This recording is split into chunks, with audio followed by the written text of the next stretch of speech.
नमस्कार दोस्तों, welcome to my channel माया नगरी फाइल्स। और आज हम इसमें बात करने वाले हैं बोनी कपूर के बारे में। दोस्तों, ऐसा कहते हैं ना कि हमारे पुराने कर्म कभी हमारा साथ नहीं छोड़ते, इतनी आसानी से हमारा पीछा नहीं छोड़ते। अगर आप इंडिया से हैं तो आप मेरे कंटेंट को इस स्कैन कोड के थ्रू सपोर्ट कर सकते हैं, इस पर कॉन्ट्रीब्यूट कर सकते हैं।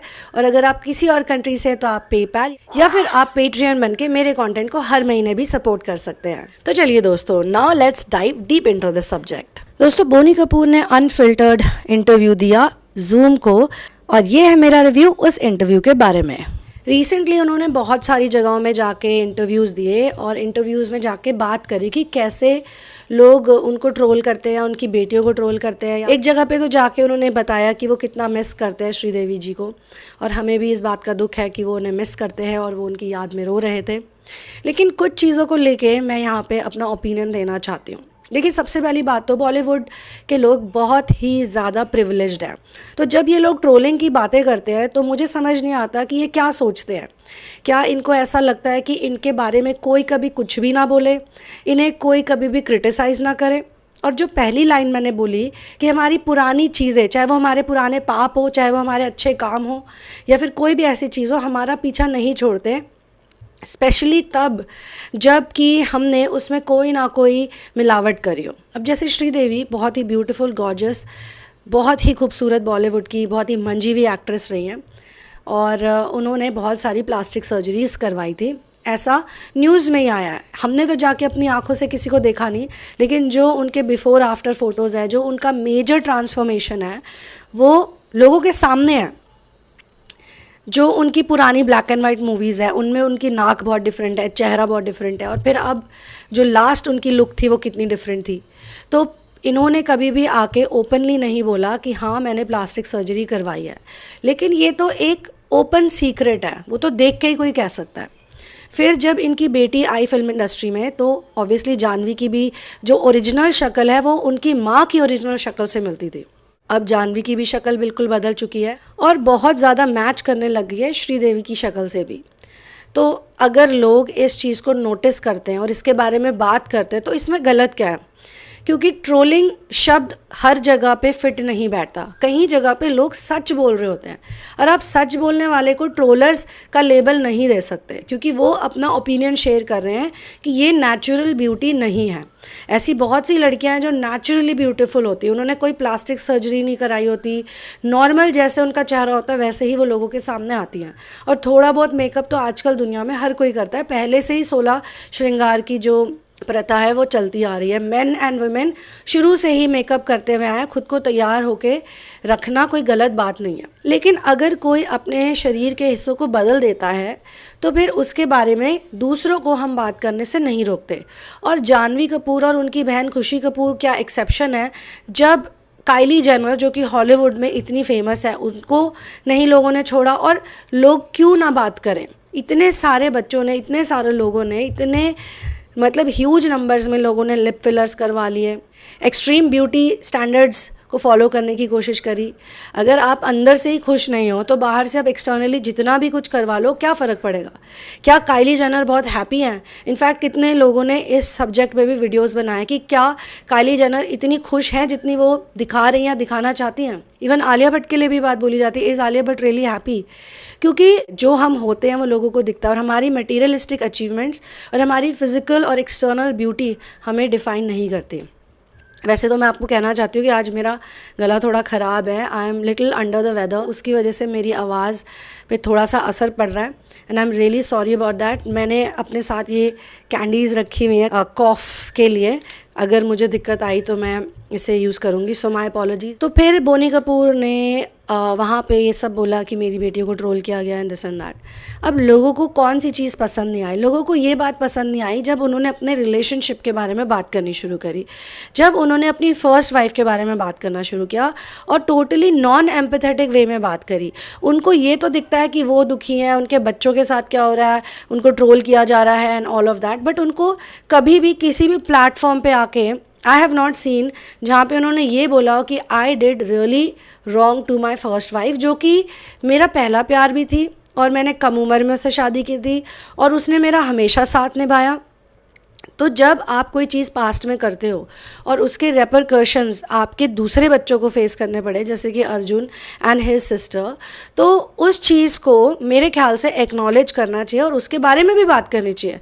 आप ये तो आके कहते हो कि आपके साथ क्या कर रही है जनता, पर आप ये नहीं बताते हो कि लोगों को दिखता है, अगर आपने किसी के साथ गलत किया है तो लोगों को दिखता है वो चीज़। मुझे बोनी कपूर के इंटरव्यूज़ में थोड़ी बहुत वाइट वॉशिंग भी नज़र आई, क्योंकि आफ्टर हिज वाइफ्स दैट उनको उर्वशी रौतेला के साथ एक थोड़े से अजीब वे में देखा गया। उनकी जो बॉडी लैंग्वेज थी, जहाँ पे उनका हाथ था उर्वशी की बट पे, और फिर अब रिसेंटली वो फिर से सुर्खियों में आ गए प्रिया मनी के साथ। और प्रिया मनी की एक बहुत ही डिसेंट इमेज है, एक बहुत ही सिंपल लेडी वाली इमेज है, और प्रिया मनी के चेहरे पे भी कुछ डिस्कम्फर्ट दिख रहा था, जो कि दूसरों ने देखा और लोगों ने ही उसके बारे में बात करी। तो मुझे ऐसा लगता है कि जो बोनी कपूर अब ये कहना चाहते हैं कि उनको ये फील होता है, वो फील होता है अपने पास्ट को लेके, अपने रिलेशनशिप को लेके, पर वो ये चीज़ें एड्रेस क्यों नहीं करते हैं किसी भी इंटरव्यू में जाके। इंटरव्यूअर्स को भी डायरेक्ट क्वेश्चंस पूछने चाहिए, जैसा हॉलीवुड के लोग पूछते हैं, डायरेक्ट सवाल करते हैं कि देखिए ये आपका न्यूज़ में आ रहा है, इसका मतलब क्या है, इसका क्या रीज़न है, आप क्या इसके बारे में कुछ कहना चाहेंगे। Because what is really an interview all about. Interview में आप लोगों से सच पूछते हो कि आप बताइए कि ये बात ऐसी लोगों के बीच में है कि आपने उर्वशी रौतेला के बट पे अगर हाथ रखा, तो आप उसके बारे में क्या जस्टिफिकेशन देना चाहते हैं। या प्रिया मनी के साथ जो आपका फ़ोटोशूट वायरल हुआ है, फ़ोटोज़ वायरल हुई, उसके बारे में आप क्या कहना चाहते हैं। बॉलीवुड वालों के जितने भी अनफिल्टर्ड इंटरव्यूज़ होते हैं, मुझे लगता है वो काफ़ी ज़्यादा फिल्टर्ड होते हैं। अब मैं आपको अपना ओपिनियन नहीं दूंगी, मैं लोगों के ही कमेंट्स आपको पढ़ के सुनाऊंगी। एक कमेंट में लिखा गया है कि Rudrani, what do you mean by how you handled all that. You should actually ask how did your first wife and little kids handle it when you cheated on them. Sir, you were already married to the love of your life with 2 children and you were wooing another woman for 5 years. Is this a great thing to tell? And also, you are saying that your first wife was aware about it. Is this a good thing to know for a wife and a mother of your children that you are wooing another woman? Can you even imagine what kind of trauma she would have gone through? You were committed to that lady for a lifetime. She was nurturing 2 small children of yours when you were busy wooing another woman. और वो भी सबसे crazy बात है कि it was his first wife who had actually introduced Sridevi to him. और बाद में श्रीदेवी की ही न्यूज़ेज़ है सारी जो ऑनलाइन आपको दिख जाएंगी कि she was not happy if Boney Kapoor would go and meet his first wife. तो ये चीज़ थोड़ी सी अटपटी लगती है। देखिए, कोई अपने प्रोफेशन में अच्छा है, बहुत अच्छी बात है, कोई अपने टैलेंट में अच्छा है, बहुत अच्छी बात है, लेकिन हम उनकी लाइफ की जो ये बाकी चीज़ें, इनको लेके हम उन्हें हीरो या हीरोइन का टाइटल नहीं दे सकते, because these are not things that can be inspiring for other people. एक कमेंट और लिखा है श्रेयन ने, he cheated on his first wife then used his second wife as source of income even after her death, got all the money from her insurance and is trying to act smart. Whatever said or done, you cheated Mona and kids, especially when Sridevi was taken care by Mona. You cheated her. Time will give you back. How can a woman marry with married men or even think about affair or love with him? He once again said he fell in love with Sridevi during Mr. India.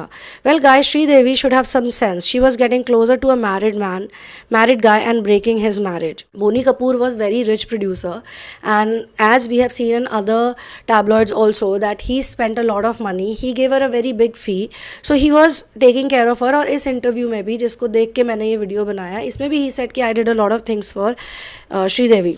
This man actually said that he went out of his way as far as his first wife is concerned while he was having an affair and mistress Sides was living in his house. Is this man for real? It's unforgivable by his children, by society. He should have just kept his mouth shut instead of saying he went out of his way. I don't know why, but those words really irk me.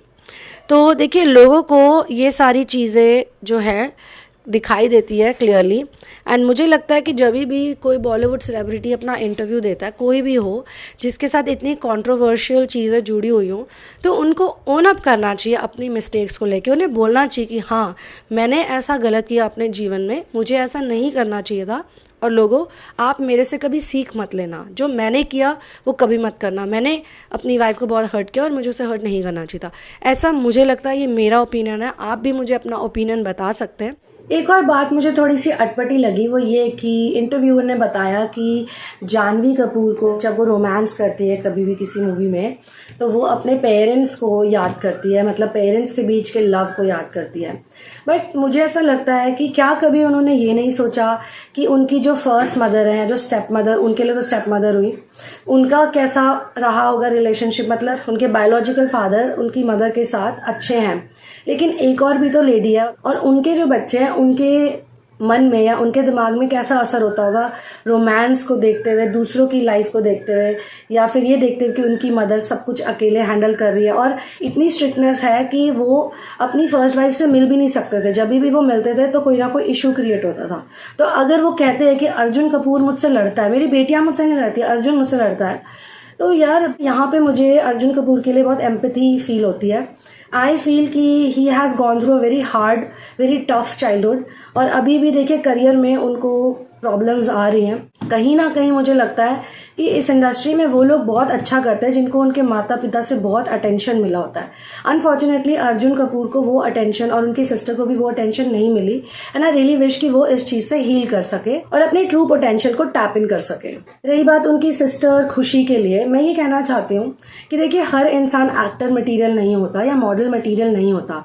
ये जरूरी तो नहीं है कि हर इंसान जो कि बॉलीवुड में है या किसी बॉलीवुड फैमिली से जुड़ा है उसको एक्टिंग ही करनी चाहिए। अर्जुन कपूर की ही सिस्टर है अंशुला कपूर, और वैसे तो मैं उन्हें ऑनलाइन फॉलो नहीं करती, लेकिन आते जाते मैंने जितने भी पोस्ट कभी भी देखे हैं तो उसमें उन पोस्ट में मुझे एक सच्चाई दिखाई दी है। वो अपनी बॉडी को लेके बहुत पॉजिटिव है और जो भी वो शेयर करती है अच्छा लगता है देख के। She is a social media influencer. देखिए 100% तो इंस्टाग्राम पे या फिर कहीं पे भी आप ये नहीं एक्सपेक्ट कर सकते कि बिल्कुल 100% स्पिरिचुअलिटी होगी या फिर सात्विक जीवन कोई जी रहा होगा, बिकॉज ये इंडस्ट्री ही ऐसी है। यहाँ पे हम सात्विक एक्सपेक्ट नहीं कर सकते, राजसिक और तामसिक ही ज़्यादातर लोग होते हैं, लेकिन फिर भी उनमें से कोई जो सात्विक थोड़े बहुत होते हैं, वो रूटीन को फॉलो करते हैं, हेल्थ को फॉलो करते हैं, वेजिटेरियन होते हैं, सच बोलते हैं, रियलिटी दिखाते हैं, वो 2-4 क्वालिटीज भी कई बार लोगों को छू सकती है और छू जाती भी है। लेकिन मनी ही इस बिजनेस का सबसे बड़ा मोटिवेशन है। पैसा, सुपरहिट मूवी का भी मतलब होता है पैसा। तो जो यहाँ पे पैसा कमाता है, जो यहाँ पे हिट मूवीज देता है या जो कैश फ्लो को इंक्रीज करता है, उसी को सैल्यूट किया जाता है, यहाँ पे उसी को सलाम ठोका जाता है। ये भी इस इंडस्ट्री का दस्तूर है। अनफॉर्चुनेटली और फॉर्चुनेटली ये सच है, और हमारी कंट्री में भी ऐसे बहुत लोग हैं जो इनको भगवान की तरह वर्शिप करते हैं, और यही वर्शिप जो है इसके बारे में लोगों को रिकंसिडर करना चाहिए। क्योंकि ये सारे सेलिब्रिटीज हमेशा कहते हैं कि हमारे पीछे मत आओ, हमारी फोटोज मत खींचो, हमारे को फॉलो मत करो, हमें ट्रोल मत करो, हमें ये मत करो, हमें वो मत करो। लेकिन जब इनकी कोई मूवी रिलीज हो रही होती है तो सडनली इतने स्वीट हो जाते हैं, तब इनकी प्राइवेसी करनी जाती, और अपनी प्राइवेट लाइफ के बारे में ये लोग खुद ही शेयर करते हैं इंस्टाग्राम पे, ट्विटर पे, हर जगह। लेकिन अगर कोई इंसान अपना ओपिनियन दे दे इनकी प्राइवेट लाइफ पे तो इन्हें बहुत बुरा लग जाता है। ये चाहते कि सारे ओपिनियंस पॉजिटिव या नेगेटिव तो कुछ आए ना, क्योंकि इमेज इज वेरी इंपॉर्टेंट, और ये नहीं चाहते कि इनकी इमेज जरा सी भी खराब हो, वो भी खास तौर से तब जब ये अच्छी अच्छी मूवीज कर रहे हैं, या फिर ये चाहते हैं कि हाँ इनकी मूवीज के साथ इनकम भी होए और इनका कैश फ्लो बढ़े। और मैं तो हैरान हूँ कि ऑलरेडी मेरे चैनल को इतने व्यूज़ और इतने सब्स भी मिले हैं, तो जितने भी इनिशियल सब्सक्राइबर्स हैं उनको मेरा तहे दिल से थैंक यू। तो यहीं पे मैं इस वीडियो को क्लोज करती हूँ। I will see you in another video. मेरे चैनल को सब्सक्राइब करने के लिए और इस वीडियो को देखने के लिए आपका बहुत बहुत धन्यवाद। One love, peace out and victory to Ram.